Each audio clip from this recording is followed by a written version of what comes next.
बिस्मिल्लाहिर्रहमानिर्रहीम। साथियों, मैं आकिब अली नारेजो। साथियों, अॼु असां जंहिं टॉपिक ते डिस्कस कंदासीं उहो आहे त इंटरनेट ते जीमेल आईडी या जीमेल अकाउंट कीअं ठाहिजे। अॼुकल्ह काफ़ी शागिर्दनि खे ऑनलाइन क्लासिस जे लाइ या यूट्यूब तां लेक्चर ॿुधण जे लाइ या मुख़्तलिफ़ माण्हुनि सां कम्युनिकेशन डेवलप करण जे लाइ इंटरनेट इस्तेमालु करण लाइ जीमेल अकाउंट जो हुजणु तमामु ज़रूरी आहे। ऐं काफ़ी शागिर्दनि खे इहो ॾुखियो लॻंदो आहे त जीमेल अकाउंट कीअं ठाहियो वञे ऐं कहिड़े तरह सां तयारु कयो वञे। अॼु अचो त इन शइ खे आसान तरीक़े सां सिखूं त कीअं जीमेल अकाउंट ठाहिजे। जीमेल अकाउंट ठाहिण जे लाइ सभ खां पहिरियों त तव्हांखे कंप्यूटर ते या लैपटॉप ते इंटरनेट जी सहूलियत हुजणु तमामु ज़रूरी आहे। उन खां पोइ तव्हां ॾिसंदो इंटरनेट जे इस्तेमाल जे लाइ मुख़्तलिफ़ ब्राउज़र यूज़ थींदा आहिनि, जीअं हिते माइक्रोसॉफ्ट एज आहे, गूगल क्रोम आहे ऐं फायरफॉक्स मोज़िला जे नाले सां ब्राउज़र मौजूदु आहिनि। हिन में कंहिं बि ब्राउज़र खे इस्तेमालु कंदे तव्हां इंटरनेट खे इस्तेमालु करे सघो था। मिसाल जे तौर असां गूगल क्रोम ब्राउज़र खे यूज़ था कयूं पिया। हाणे जॾहिं असां गूगल क्रोम ब्राउज़र खे इस्तेमालु कंदासीं त उन जे लाइ जीअं ई उनखे इस्तेमालु कंदासीं, उनखे क्लिक कंदासीं त हिकिड़ो नओं डायलॉग बॉक्स तव्हांजे साम्हूं खुली ईंदो। जॾहिं डायलॉग बॉक्स साम्हूं खुली ईंदो त उते अची करे तव्हांखे क्लिक करिणो आहे ऐं लिखिणो आहे उन सर्च बॉक्स में अची करे, जिते कंहिं बि टॉपिक खे सर्च कयो वेंदो आहे या टॉपिक खे लिखियो वेंदो आहे। तव्हां लिखंदव क्रिएट जीमेल अकाउंट। जीअं तव्हां इहो क्रिएट करे लिखंदव पोइ तव्हांखे इंटर कंदव त सर्च वारे बॉक्स में उहो हलियो वेंदो ऐं सर्च जे पोर्शन में वञी करे क्रिएट अकाउंट जे नाले सां जेके जेके लिंक्स मौजूदु आहिनि उहे अची वेंदियूं। मिसाल जे तौरु असां हिते कंहिं बि हाणे मुख़्तलिफ़ डायलॉग बॉक्स ॾेखारिया विया आहिनि। हाणे तव्हां क्रिएट जीमेल अकाउंट कोई बि हिकिड़ो पोर्शन क्लिक कंदव ऐं हुनखे जीअं क्लिक कंदव त हिकिड़े क़िस्म जो मेन पेज खुली ईंदो। ऐं जॾहिं मेन पेज खुली ईंदो त उते अची करे तव्हांखे जीमेल खे क्लिक करिणो आहे। जॾहिं तव्हां जीमेल खे क्लिक कंदव त उन जीमेल वारे सर्च में वञी करे मेन जीमेल जे अकाउंट में एंट्री वठंदो। हाणे मुंहिंजी हिन टाइम ते जीमेल अकाउंट हिते ऑलरेडी एड थियल आहे, जंहिंजे करे इन में ॾेखारिजे थी त मुंहिंजो जीमेल अकाउंट पंहिंजो ओपन थी आयो आहे। पर हुते तव्हां छा कंदव, पंहिंजी उन अकाउंट खे साइन आउट कंदव। साइन आउट करण खां पोइ ईंदव हिते यूज़ एन अदर अकाउंट, माना नओं अकाउंट ठाहिण था। जेके नवां दोस्त हूंदा, जेके पहिरियों दफ़ो ठाहींदा, हुननि जे साम्हूं कंहिं बि अॻे जीमेल जो अकाउंट न ईंदो, पर हिते मुंहिंजी जीअं इंटर थियल हुई इन करे मुंहिंजो अकाउंट ॾेखारियल हुयो। हाणे जॾहिं तव्हां साइन आउट कंदो हुन पुराणी जीमेल आई डी खे त अहिड़े क़िस्म जो हिकिड़ो बॉक्स खुली ईंदो। हुन में तव्हांखे हिते ईमेल लिखण जे बजाए जेको क्रिएट अकाउंट आहे इनखे क्लिक कंदो ऐं क्रिएट अकाउंट करण खे क्लिक करण खां पोइ तव्हांजे साम्हूं हिकिड़ो नंढो डायलॉग बॉक्स खुली ईंदो, जंहिंमें ॿुधायो वेंदो त जेका जीमेल अकाउंट तव्हां ठाहियो था पिया उहे बिज़नेस पर्पज़ लाइ था ठाहियो या पंहिंजे आम इस्तेमाल जे लाइ था ठाहियो। त हिते मिसाल जे तौरु मां माई सेलेक्ट जेको आहे हुनखे क्लिक थो कयां। उन खां पोइ अहिड़े क़िस्म जो हिकिड़ो बॉक्स खुली ईंदो, जीअं डायलॉग बॉक्स खुली थो अचे या फॉर्म खुली थो अचे पियो। उन फॉर्म में जेका डेटा आहे उहा तव्हांखे पुट करणी आहे। हाणे मिसाल जे तौरु मां हिते हिकिड़ो तस्वुराती नालो थो खणा पियो, मोहम्मद अनवर।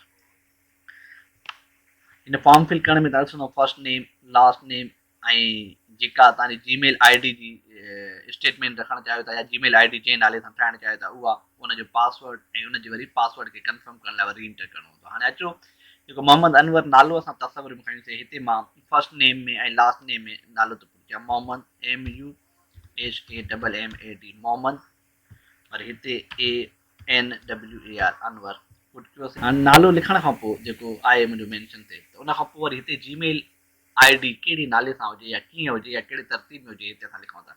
मिसाल जे तौरु मां लिखां थो मस्तानो अनवर, ठीकु आहे, इहो क्लिक कयोसीं। ठीकु आहे, हाणे पासवर्ड लिंक कंदासीं। हाणे पासवर्ड जॾहिं असां रखंदासीं त पासवर्ड हमेशह अहिड़ो रखियो वञे जेको आसान लॻे ऐं थोरो हुजे यादि करण में। ठीकु आहे, हाणे यादि करण जे लाइ कोई बि कॾहिं बि ईअं थी सघे थो को तारीख़, महीनो, डेट या का अहिड़ी शइ जेका घणे ज़हन में हुजे उनखे बि इस्तेमालु करे सघिजे थो। जीअं हिते मुंहिंजी जेकॾहिं मूवी आहे, माना पसंदीदा मूवी काई बि जेकॾहिं मां उन नालो रखां थो पियो, इन जे करे असां हिते जीअं शाहरुख जी फिल्म आहे मोहब्बतें, मां उन मोहब्बतें लफ़्ज़ खे MUHABATEN मोहब्बतें एम वरी साॻियो ई पासवर्ड हिते बि ॿीहर पुट करिणो आहे MUHABATEN मोहब्बतें। जॾहिं असां ॿिन्ही में उहो साॻियो पासवर्ड लिंक करे वियासीं, माना हिन में बि लिखियोसीं ऐं वरी हेॾे बि लिखियोसीं, पोइ असां नेक्स्ट खे क्लिक कंदासीं। जीअं नेक्स्ट खे क्लिक कंदासीं त इते वरी तव्हां खां पोइ कोई बि फ़ोन नंबर घुरंदो। त जीअं तव्हांजो अकाउंट ईज़ी ऐं बहितर कवर अप थी वञे। ठीकु आहे, जॾहिं ईमेल अकाउंट में जेकॾहिं तव्हां फ़ोन नंबर लिंक कयो था त बि सही आहे, रिकवरी ईमेल लिखो था त बि सही आहे, जे न त तव्हां अची करे पंहिंजी डेट ऑफ बर्थ इस्तेमालु कंदव। ऐं डेट ऑफ बर्थ तमामु ज़रूरी आहे।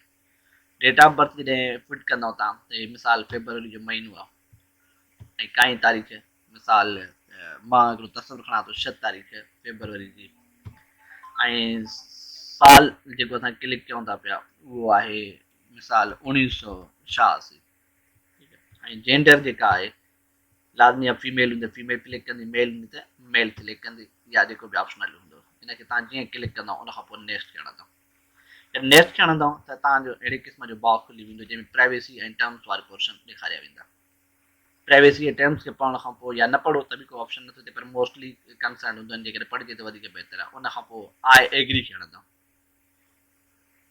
हाणे जीअं आई एग्री खे हणंदव त लाज़मी आहे इंटरनेट पंहिंजे इंटरनल अकाउंट में इन शइ ते वर्कअप कंदी। वर्कअप करण खां पोइ उन शइ ते थोरो घणो प्रोसेस आणींदी। जीअं ई प्रोसेस कंदी तव्हांजो जीमेल जो अकाउंट ठही तयारु थी वेंदो। हाणे जीअं हे तव्हां ॾिसो था पिया हिकिड़े क़िस्म जो पेज हुयो सेटअप में लोडिंग जीमेल अकाउंट जेको आहे कमु स्टार्ट थी वियो आहे, माना तव्हां जेका जीमेल ठही आहे उहा ठही वई, तयारु थी वई।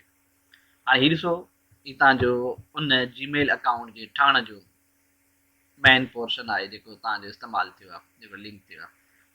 ठीकु, हाणे हिते तव्हांजे इनबॉक्स में अची करे इहा शइ थी वई। हाणे हितां तव्हां इन कंपोज़, हाणे तव्हांजो जीमेल अकाउंट ठही वियो आहे, ठीकु आहे।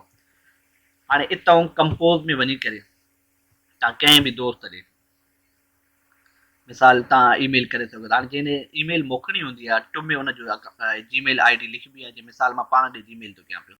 हाणे मुंहिंजी आहे हाकिम डॉट नारेजो @gmail.com। हाणे सब्जेक्ट माना जेका जीमेल तव्हां या जेकी ईमेल कयो था पिया उहो कहिड़े मक़सद लाइ था कयो पिया, हिते सब्जेक्ट में उहो टाइटल मैंशन कंदो। हाणे हिते मां माय इंट्रोडक्शन लफ़्ज़ लिखी करे माय इंट्रोडक्शन। ठीकु आहे। हाणे हीउ असांजो जेको हेठियों आहे उहो बॉक्स आहे जंहिंमें तव्हांखे उहा डिटेल या उहा मेटेरियल लिखणी हूंदी आहे। हिते असां लिखूं था सलाम हाकिम, उनखां पोइ it is my Gmail account. हाणे ही जस्ट जेका बि आहे मां सिर्फ़ु हिकिड़े दोस्त खे ॿुधाइण जे लाइ हिकिड़ी मोकिलियां थो पियो जीमेल अकाउंट। अदरवाइज़ हिन जे लाइ ईमेल करण वारी शइ जे लाइ तव्हांजो कोई ख़ासि ज़रूरी पोर्शन न आहे, उहो जंहिंजे बि तव्हां मोकिले सघो था। हाणे अहिड़े तरह सां साथियो ही तव्हांजो जीमेल जो अकाउंट ठही वियो, यानी जीमेल आई डी तव्हांजी रेडी थी वई। ठीकु आहे, ऐं उन जीमेल आई डी खे इनबॉक्स में जेके बि मैसेज आयल हूंदा तव्हां उनखे ॾिसी सघो था। जीअं हिते गूगल कम्यूनिटी वारे जो मैसेज अची वियो अॻ में, जेको मुंहिंजे इंट्रोडक्शन जे लाइ आहे। हाणे ॿियो पोर्शन अहम इहो हूंदा, तव्हां जॾहिं बि अहिड़े क़िस्म जो जीमेल आई डी इस्तेमालु कंदे जेकॾहिं तव्हां ॿाहिरि किथे कंहिं कंप्यूटर ते या कंहिं लैपटॉप ते कमु कयो था पिया था, जॾहिं उनखे बंदि कयो त उनखां पहिरियों साइन आउट करणु तमामु ज़रूरी हूंदो आहे। न त मुमकिन आहे तव्हां खां पोइ जेको माण्हू हिनखे इस्तेमालु कंदो उहो इनखे मिसयूज़ करे या पासवर्ड चेंज करे पंहिंजे कंहिं बि ग़लति मक़सद जे लाइ इस्तेमालु करणु शुरू करे ॾियो। ठीकु आहे। हाणे अहिड़े तरह सां साथियो ही हुयो जीमेल अकाउंट जो ठहणु, त कहिड़े तरीक़े सां आसान तरीक़े सां जीमेल अकाउंट ठाहे सघो था। उमेदु आहे त अॼु जे मुंहिंजे हिन वीडियो जे ज़रिए तव्हांखे जीमेल जो अकाउंट ठाहिणु आसान लॻो हूंदो। इनशाला नेक्स्ट टाइम नेक्स्ट मॉड्यूल सां गॾु तव्हांजे साम्हूं पेश थींदासीं। तेसिताईं अल्लाह हाफ़िज़।